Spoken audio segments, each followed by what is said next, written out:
مولانا طارق جمیل صاحب نے فرمایا ہے سود دینا حرام نہیں ہے، سود لینا حرام ہے۔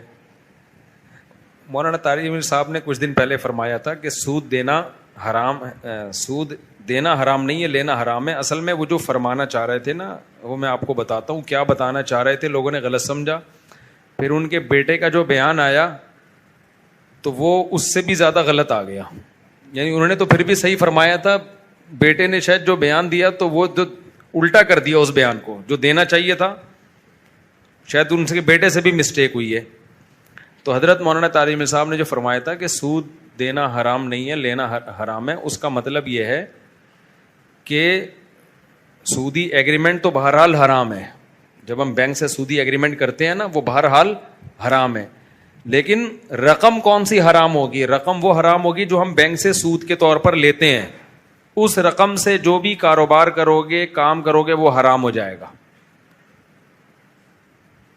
اسی طرح بینک سے آپ نے قرضہ لیا اور اب آپ بینک کو اس قرضے پہ سود دیتے ہو، تو اس سود سے بینک جو بھی کام کرے گا حرام ہوگا، لیکن ہم جو قرضہ لے کے جو بھی کام کریں گے وہ کام حرام نہیں ہوگا، کیونکہ وہ رقم حرام نہیں ہے، عمل حرام ہے۔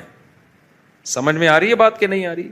وہ رقم حرام نہیں ہے، کیونکہ لوگوں کی بچتیں بینک میں رکھی ہوئی ہیں، بینک وہ اٹھا کے آپ کو پکڑا دیتا ہے، تو رقم تھوڑی نہ چوری کی رقم ہے نہ سود کی رقم ہے، سود تو وہ ہوگا جو آپ بینک کو دیں گے۔ دیکھو زید نے بکر کو 1 کروڑ روپے دیا سود پہ، بکر نے اس 1 کروڑ سے بزنس کیا، تو وہ بزنس سے حاصل ہونے والی ارننگ حرام نہیں ہے۔ البتہ بکر کو گناہ ہوگا کہ تو نے سودی قرضہ کیوں لیا، کیونکہ سودی قرضہ لینا بھی حرام، سود دینا بھی حرام، اس لین دین پہ گواہ بننا بھی حرام، اور اس لین دین کو لکھنا بھی حرام۔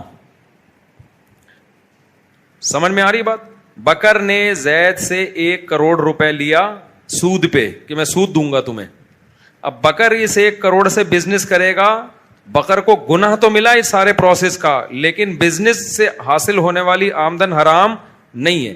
لیکن زید نے جو بکر سے سود لیا ہے، 2 لاکھ روپے لیا، فرض کرو 2%، تو اب بکر اس سود سے جو کام کرے گا وہ کام بھی حرام ہوگا، کیونکہ یہ خالص سودی رقم سے ہو رہا ہے، اور اس کام کی ارننگ بھی کیا ہوگی؟ حرام ہوگی۔ تو یہ مطلب تھا حضرت مولانا طارق جمیل صاحب کا۔ ان کے بیٹے نے شاید غلطی سے کچھ اور بیان دے دیا ہے۔ نہیں، بینک کا پروفٹ کہاں سے حلال ہو گیا؟ نہیں، حرام ہے بھائی، سودی پروفٹ ہے، اسلامک بینک جائز ہے، وہ سود نہیں ہے۔ تو ان کے بیٹے نے میرا خیال ہے بائی مسٹیک الٹا بیان دے دیا۔ دیکھو وہ سود کا نہیں تھا، وہ قرضہ تو سود پہ لیا ہے، بینک نے رقم سود کی نہیں دی ہے، بینک نے تو مختلف لوگوں کے پیسے جو پڑے ہوئے تھے وہ اٹھا کے آپ کو پکڑا دیے۔ تو وہ قرضہ جو آپ کو بینک نے دیا نا وہ حلال پیسوں سے دیا ہے، تو وہ رقم آپ کے لیے حلال ہے، اس پہ جو بینک سود لے گا وہ رقم حرام ہوگی۔ ہاں، جب وہ کسی کو قرضے پہ اس میں ہو یہ رہا ہے کہ بینک سود بھی لے رہا ہے لوگوں سے، تو لوگوں کی جو بچتیں ہیں اس میں سود لے لے کے شامل کر رہا ہے، تو یوں کہہ سکتے ہیں کہ اس میں حلال حرام مکس ہو رہا ہے۔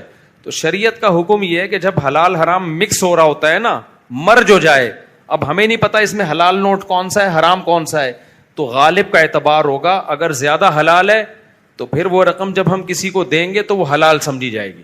اس کی ایک مثال دیتا ہوں کہ ایک آدمی کسٹم میں جاب کرتا ہے، تو اب اس کی ایک تنخواہ ہے جو حلال تنخواہ ہے، فار ایگزامپل 1 لاکھ روپے تنخواہ ہے، اوپر کی آمدنی 2 لاکھ ہے، 3 لاکھ اس کے گھر میں آ رہا ہے۔